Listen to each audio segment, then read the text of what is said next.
Europe के east and south eastern हिस्से में जो क्षेत्र है वो क्षेत्र कहलाता है बाल्कन रीजन।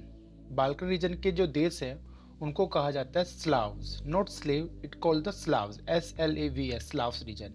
इन स्लाव्स रीजन के अंदर अप्रोक्सीमेटली 13 कंट्रीज आती है। उनमें से मेन कंट्रीज है Slovakia, Ukraine, Serbia, Bulgaria, Macedonia, Slovenia. These all are the country of the Slav countries. और ये जो रीजन है ये बड़ा फेमस है माइंस के लिए। Different different kind of the minerals are found over there, greenery के लिए। तो ये जो रीजन था ये एंशियंट रोमन एम्पायर के समय तो बड़ा समृद्ध था, बट 14-15 सेंचुरी के अंदर ये एम्पायर, ये region, Slav region, Balkan region capture कर लिया गया था ओटोमन एम्पायर के द्वारा, मुस्लिम एम्पायर के द्वारा। और मुस्लिम एम्पायर ने काफ़ी सालों तक यहाँ पर राज किया। स्लेव कंट्रीज को उनको टैक्स देना पड़ता था, उनकी गुलामी स्वीकार करनी पड़ती थी, रूल्स एंड रेगुलेशन एक्सेप्ट करने पड़ते थे ओटोमन एम्पायर के। But after some times 18-19 century के अंदर ओटोमन एम्पायर के जो नेक्स्ट रूलर्स थे, जो मैनेजमेंट लोग थे, वो वीक थे, काफ़ी कमज़ोर थे। और उसी समय यूरोप के बाकी कंट्रीज के अंदर आफ्टर द फ्रेंच रिवॉल्यूशन एक नेशनलिज्म फीलिंग जगी, देशभक्ति की भावना, अपना खुद का नेशन बनाने की भावना। ठीक है, तो वो सभी लोग सोचे कि क्यों नहीं इस खोई हुई आज़ादी को वापस पाने के लिए हमें कुछ विद्रोह करना चाहिए, एक्सपेरिमेंट करना चाहिए। और वो सभी कंट्री आपस में एक्सपेरिमेंट करने लगी, मतलब विरोध करने लगी, खुद को इंडिपेंडेंट डिक्लेयर कर दिया ओटोमन एम्पायर से।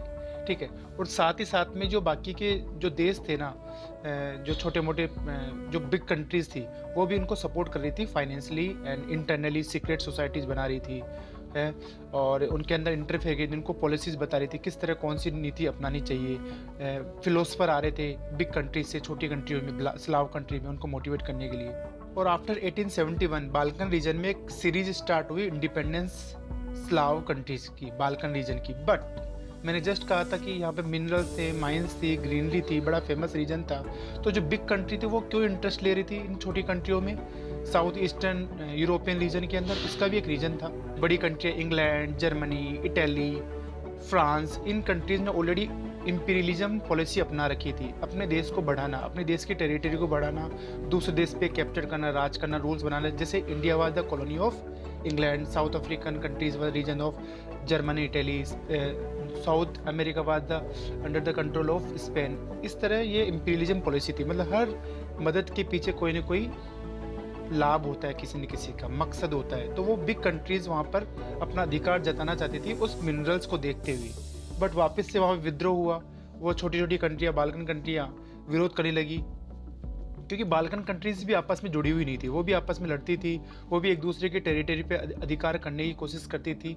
तो एक ये सब जो सीरीज हुई ना इंपीरियलिज्म की पॉलिसी की वजह से, वहाँ पर वर्ल्ड वॉर फर्स्ट का कारण बना और वर्ल्ड वॉर फर्स्ट स्टार्ट हुआ।